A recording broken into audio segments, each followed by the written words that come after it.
Hey guys, what's up? We're starting a new series today. We're going to be looking at the Joan of Arc by Extra History series. So, we're no stranger to Joan of Arc, mainly when we covered the, 100 Years' War a while back. She was a figure in that time.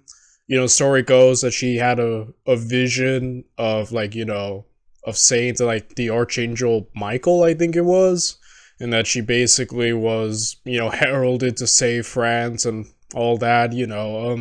There's a lot to it. Some people would write it off as legit. I guess it depends on if you believe in whatnot, or that she was just insane. But either way, she, for a while there, was pretty effective, in at least rallying the French morale, because the British were, like, at this point in her rise, winning. So yeah, that's kind of like the gist of the story. Oh, and also she dies. know, um, she gets burned alive for heresy and whatnot, and so yeah, so we should really just get to it. I'm interested in seeing what else more can be learned from this really interesting figure in history. You know, and so, yeah, without any further ado, we should just get right into it. Let's watch episode 1 of Extra History's Joan of Arc series, The Mad King. 1st, 1392. King Charles VI is riding at the head of his army, and the leper has been following them for a half hour.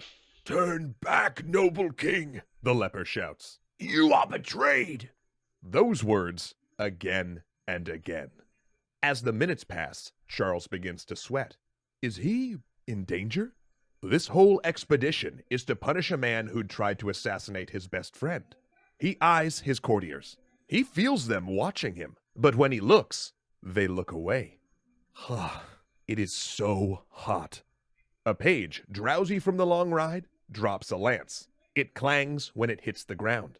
"Traitors!" Charles shouts, drawing his blade. He rushes forward, hacking at his retinue. Stunned and unwilling to draw swords on their most Christian king, all the courtiers can do is wrestle him out of the saddle. But by the time they pin him to the ground, 5 men are dead. Charles stops struggling. His eyes roll back in coma. The courtiers exchange looks. The king is in the grip of madness, and soon France will follow him.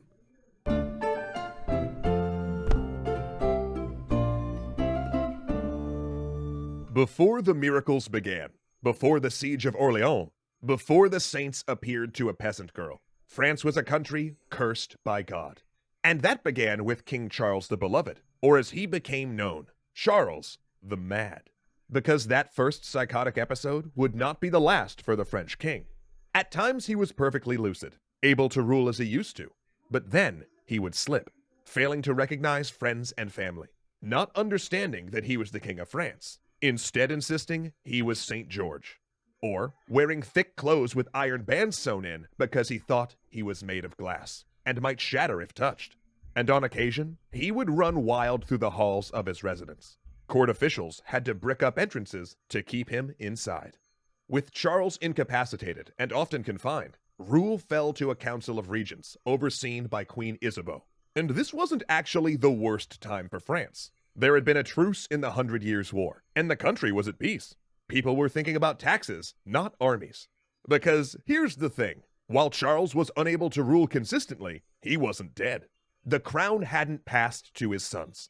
It was all about the council, and as councils will do, this one split into factions. Particularly as the older generation of council members died, leaving their seats to their children. 2 main groups emerged, the Armagnacs and the Burgundians, both led by men of the royal bloodline. The Armagnacs were led by the king's younger brother Louis, Duke of Orleans. Powerful, rich, and famous for his voracious pursuit of women. He was extremely close to the queen. Suspiciously close, some said. Even whispering that her 3rd son Charles was actually fathered by Louis. Economically, they wanted France to remain the traditional agricultural country that it was. On the other side were the Burgundians, led by the king's cousin, John the Fearless, Duke of Burgundy. The Burgundians held large parts of northeast France, where there was heavy English influence due to the invasions of the 100 Years' War, and they were tied economically to Britain via the textile trade. So perhaps not Okay, I'm surprising. glad all this is coming back. Um, yeah, sorry, it's been a bit since we watched a Hundred Years' War, so I'm trying to like recollect some memories. Um, but I don't remember Kings in general specifying the madness of Charles. So I'm pretty sure he brought up the faction, so it's kind of cool to see. Um, that displayed, and I do really like sometimes looking at the same topic but through different creators. Like I think the prime example is like the Julius Caesar series that ruled last year on this channel, because despite Kings and Generals and Historia Civilis covering the exact same beats with Caesar, there were information that one introduced, the other didn't. So it's always cool to see with some of these creators. Excuse me. And yeah, so it's that's why I really like this. And Extra History is kind of slowly becoming a very favorite on this channel, at least for me personally, because I do feel like I do gain something every time I watch one of his videos. And wait, let's go back here. Okay. Yeah, so obviously, there's a lot going on with France at the time. A lot of the country is like ruled by England, you know, and yeah, it's just never good when a king's like gone insane. The only other significant monarch that I can think of that suffered from extreme madness was King George. I forget which number, but you know who I'm talking about, and yeah, that's insane. But I'd imagine like being a king is not fun work. Like the Hundred Years' War. Sure, there is like brief periods of rest, but there's still that's gonna weigh on the minds of a monarch, right? And then like all the political factions and constantly warring. I think I'd go freaking insane too. I'd be paranoid. You kidding me? I'd be like, who's out to get me as king? Because I feel like someone's always out to get you. I don't know. That's why I kind of do admire people who were kings in the past. I'm like, especially good ones, because I'm like, man, that's like a lot to bear on your shoulders, you know? But at the same time, I think monarchies just aren't that effective because there are issues. Like, if you end up with an insane person, I'm like, crap, you gotta kind of wait out the storm unless they die or are killed, and then hopefully the next one's good. I don't know. Let's get back to this. Surprisingly, they were interested in developing France along an English model with strong cities and increased emphasis on pasture land and sheep farming. They also supported different popes. Yeah, there were like 3 popes running around at this time. It's a long story, we won't get into it. But their issues weren't all ideological. Other things that came between them were very, very personal. Rumor had it that Louis had tried to seduce John's wife. But the gist of the whole thing is that a decade into the council's existence, these factions were locked in a struggle to control the throne. Relations between the factions had been curdling for years, when Louis of Orleans, leveraging his close relationship with the queen, started minimizing Burgundian influence on the council, while also buying up land in the Burgundian sphere of influence.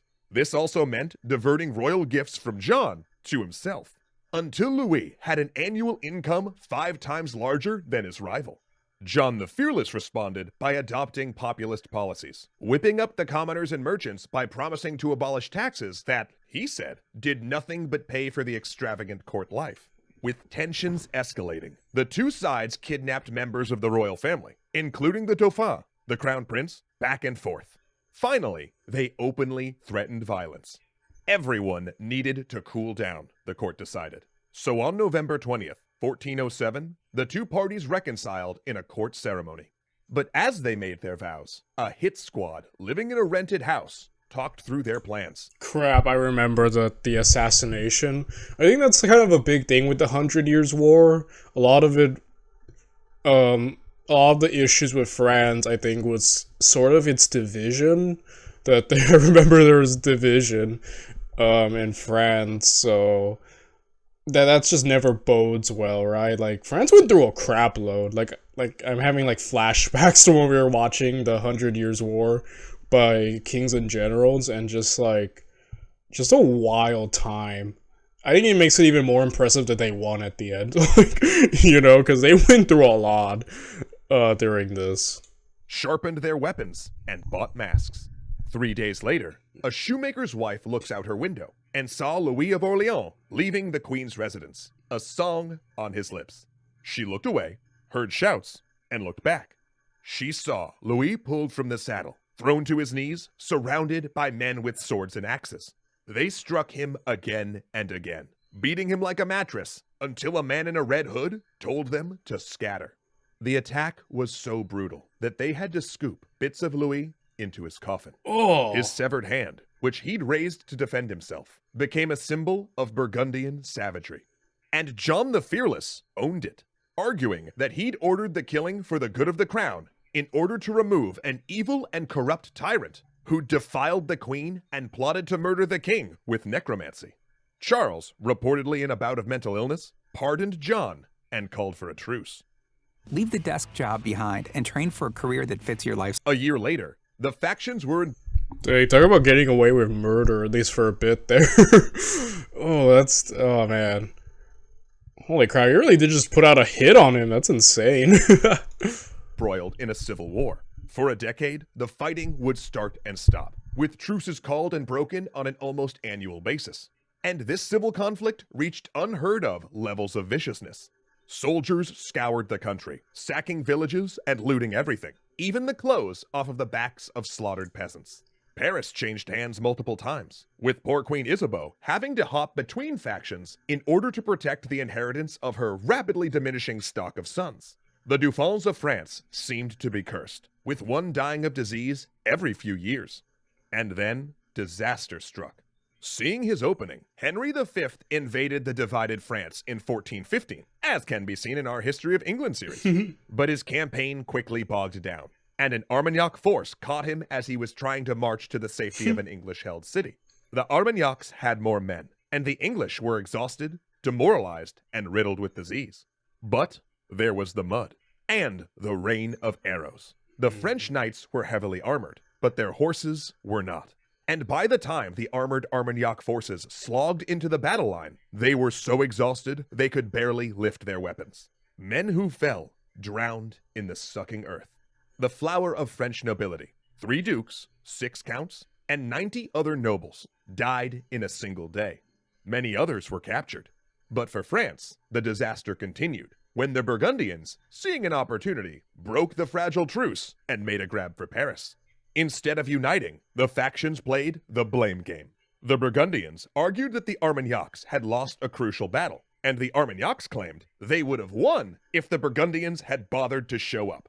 The civil war continued, and the English advanced, with the Burgundians often standing to the side, an English ally in all but name. Soon, there were 2 Frances, with 2 capitals. Every level of society, from the plowmen in the fields to the academics in Paris, chose sides. And as France split, the royal family did too. Though originally an Armagnac, Queen Isabeau defected to the Burgundians after her former allies imprisoned her. But her surviving son, Charles VII, now Dauphin, despite rumors of illegitimacy, was literally married to the Armagnacs. His stepmother, Yolande of Aragon, was a major string puller in the Armagnac faction. So when Isabeau ceded her powers as regent to John the Fearless, and the 2 combined forces to drive the Armagnacs out of Paris, they were also driving out her son and heir. He had to flee amid the monumental slaughter of the city's fall. The Burgundians held the capital and the king and queen. The Armagnacs held their heir. This could not continue, it was decided. The Dauphins invited John the Fearless to peace talks. The initial approaches in July of 1419 went well, and the 2 agreed to meet on a bridge that September in order to hash out a final settlement, in order to end the civil war. The confrontation was tense. John knelt. The Dauphin rebuffed him. Then, something happened. Perhaps John put a hand on his sword as a mark of respect. Or perhaps the Dauphin's Armagnac attendants just claimed he did. An Armagnac man buried an axe in John's face. The attendants beat him like a mattress and cut off his hand as John's assassins had done to their own lord. Talk about poetic justice. You know, what goes around comes around. And this might be the most brutal extra history video we've seen. Like, I don't remember his past videos being, like, this, like, vivid in terms of the murder or the killing. But yeah, France for a while there was a complete mess during this period, you know? But, yeah, it's just insane, man. A decade before, the Dauphin claimed that it was not planned, but he had motive, had arranged the means, and had the opportunity. Yeah, that doesn't look good. I mean, yeah, definitely it's just like, maybe he's telling the truth. I don't know, what do you guys think? You think he definitely wanted him to die? It just doesn't look good, right? Like, everything's set up for him to gain from this dude dying, so I don't know. France, including his own parents, believed that their heir to the throne had lured a duke into peace negotiations and murdered him. So the new Duke of Burgundy made his flirtations with the English official and entered an alliance with King Henry. And the French royal family did too. After all, their designated heir was a murderer. No other issue could inherit the throne. But Henry had a claim. So a year after John's slaying, the King and Queen of France disinherited their son, married the English king to their daughter, and officially declared Henry and his children the inheritors of the French crown. France was more split than ever, its throne given over to a foreign occupier. Every year the English and their allies pushed further south, and in a small village, a girl named Joan began to speak with saints. Yeah, that was a good part one, mainly just to set up, refresh what's going on in France. So overall, very, very good part one, and then I needed that also because I needed to seriously refresh my thoughts on the 100 Years' War, you know. So I'm really looking forward to seeing part 2, which I'm gonna jump to right now, and will come out tomorrow. So I'll see you then, everyone. Goodbye.